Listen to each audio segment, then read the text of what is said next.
Olá pessoal, sejam todos muito bem-vindos ao meu novo canal. Nós estamos reformulando nossas propostas de conteúdo e vamos publicar vídeos semanais abordando temas relacionados à geopolítica, história, cultura, atualidades e tudo mais. O nosso objetivo é difundir o conhecimento, compartilhar experiências e tudo mais, tá pessoal? Eu espero que vocês gostem dessa nova proposta do nosso canal. Bom, como eu sei que vocês não gostam de enrolação, vamos logo para a nossa aula de hoje. Caríssimos amigos e amigas que acompanham o meu trabalho aqui no YouTube. Eu já abordei esse tema da guerra da Ucrânia por diversas vezes, e em todas elas o objetivo central era analisar seus aspectos políticos e geopolíticos. Hoje eu resolvi mudar essa linha de análise clássica, abordando os aspectos humanos desse conflito que se arrasta por 3 anos, onde a população ucraniana passa por um dos mais difíceis e violentos momentos de sua história. Era 24 de fevereiro de 2022. Ainda estava escuro quando as primeiras explosões ecoaram nos arredores de Kiev. As sirenes cortaram o silêncio da madrugada, anunciando que algo muito maior do que qualquer disputa regional estava prestes a acontecer.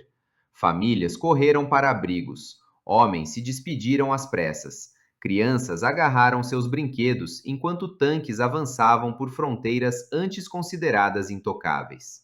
A Rússia havia iniciado a maior invasão militar em solo europeu desde a Segunda Guerra Mundial. Mas 3 anos depois, uma pergunta continua no ar, mais desconfortável que qualquer sirene. Quem realmente decide o destino da Ucrânia? É Zelensky? É Moscou? Ou são as potências da OTAN? Hoje, vamos mergulhar nessa questão complexa sem panfleto, sem ideologias e sem teorias conspiratórias. Apenas análise, história, geopolítica e, principalmente, humanidade. Antes de tudo, é fundamental lembrar que essa guerra não começou em 2022. Ela se intensificou em 2022. O conflito teve seu início em 2014, com a anexação da Crimeia pela Rússia e a eclosão dos combates no Donbass. Mas foi em 2022 que a guerra se tornou absoluta. Um choque frontal entre duas visões de mundo, 2 sistemas políticos e 2 narrativas que disputam não só território, mas poder, influência e segurança. Desde então, o mundo se dividiu. De um lado, a narrativa russa de que tudo seria uma operação militar especial. Do outro, a narrativa ucraniana de que se luta pela liberdade e pela sobrevivência nacional. E acima disso, a OTAN e os Estados Unidos defendendo a manutenção da ordem internacional. Cada parte tem sua história, seus interesses e suas justificativas. Mas o fato é que a Ucrânia está no centro de um tabuleiro gigantesco, onde é, ao mesmo tempo, protagonista e peça. A grande questão é: quanto de autonomia realmente resta a Zelensky no meio dessa tempestade? Para responder isso, precisamos revisitar rapidamente a linha do tempo dessa guerra. Em fevereiro e março de 2022, a Rússia tentou tomar Kiev de forma rápida. A operação fracassou. A resistência ucraniana, com apoio inicial e decisivo do Ocidente, mudou completamente o rumo do conflito. Em seguida, entre abril e dezembro daquele ano, a Ucrânia realizou contraofensivas importantes e conseguiu recuperar áreas estratégicas como Kharkiv e Kherson. Mas a partir de 2023, e sobretudo em 2024 e 2025, o conflito entrou em uma fase prolongada de desgaste. A linha de frente praticamente se congelou. Bombardeios a cidades, ataques à infraestrutura energética e destruição sistemática de rotas logísticas se tornaram rotina. Hoje, a Rússia controla cerca de 20% do território ucraniano, e a possibilidade de avanço rápido de qualquer dos lados parece remota. A guerra virou um moedor constante, militarmente, politicamente e humanamente. E aqui entramos no ponto central, o papel da OTAN e das grandes potências ocidentais. Oficialmente, a OTAN não envia tropas para o fronte, mas envia bilhões de dólares em armamentos, munições, veículos, radares, sistemas antiaéreos, além de treinar soldados ucranianos e compartilhar inteligência estratégica em tempo real. Sem esse apoio, a Ucrânia ainda resistiria? Muito provavelmente sim, mas teria conseguido recuperar territórios? Isso é muito mais difícil de afirmar. A verdade é que a dependência existe, e ela não é pequena. Isso significa que a OTAN manda na Ucrânia? Não exatamente, mas cria uma espécie de poder de veto informal.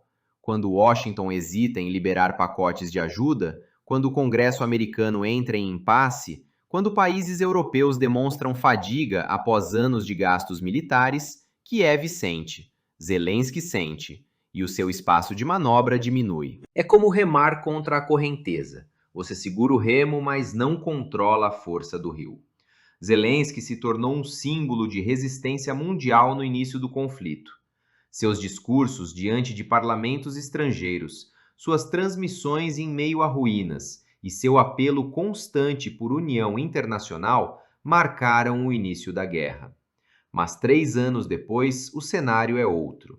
A economia ucraniana está profundamente fragilizada, a população está cansada e milhões de ucranianos deixaram o país em busca de segurança, um dos maiores êxodos do século XXI.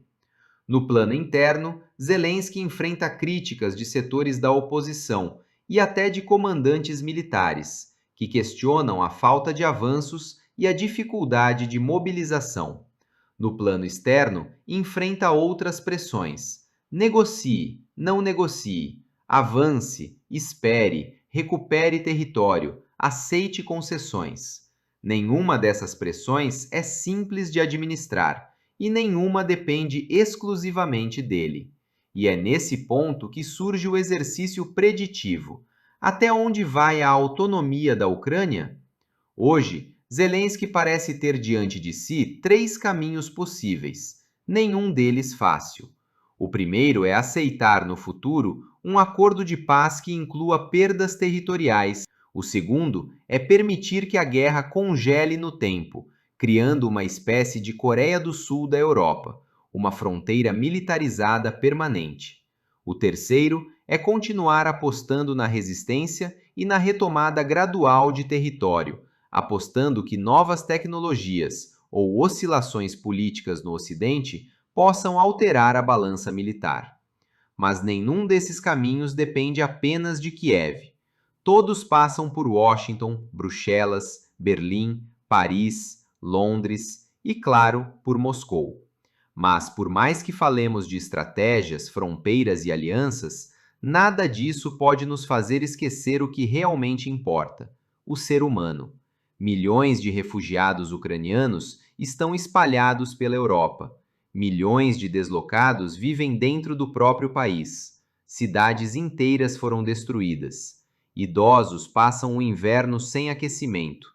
Crianças aprendem a reconhecer o som de mísseis antes de aprender matemática. Famílias foram separadas. Traumas profundos foram criados. Esta é a verdadeira face da guerra. Um sofrimento que não aparece nos discursos oficiais, mas que está presente no cotidiano de cada pessoa que vive sob sirenes, explosões e incertezas. Diante de tudo isso, talvez a pergunta mais importante não seja quem controla a Ucrânia. Talvez a pergunta seja: por que ainda aceitamos a guerra como método legítimo de resolver conflitos? Por que permitimos que interesses estratégicos de Moscou, de Washington, de Bruxelas, tenham mais peso do que a vida de um cidadão comum? No fim das contas, os líderes negociam, as potências ajustam seus mapas, a geopolítica encontra novos equilíbrios, mas as cicatrizes permanecem. Grandes ou pequenas, visíveis ou silenciosas, elas permanecem. Que essa guerra termine logo e que, quando terminar, possamos aprender algo com tudo isso, nem que seja apenas a certeza de que nenhuma fronteira, nenhuma ambição política e nenhum cálculo estratégico vale o preço de uma vida humana.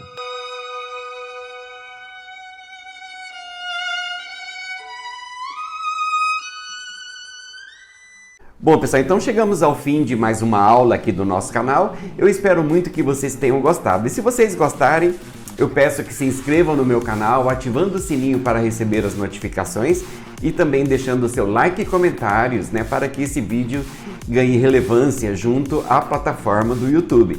Bom, pessoal, eu aguardo vocês na nossa próxima aula. Até breve!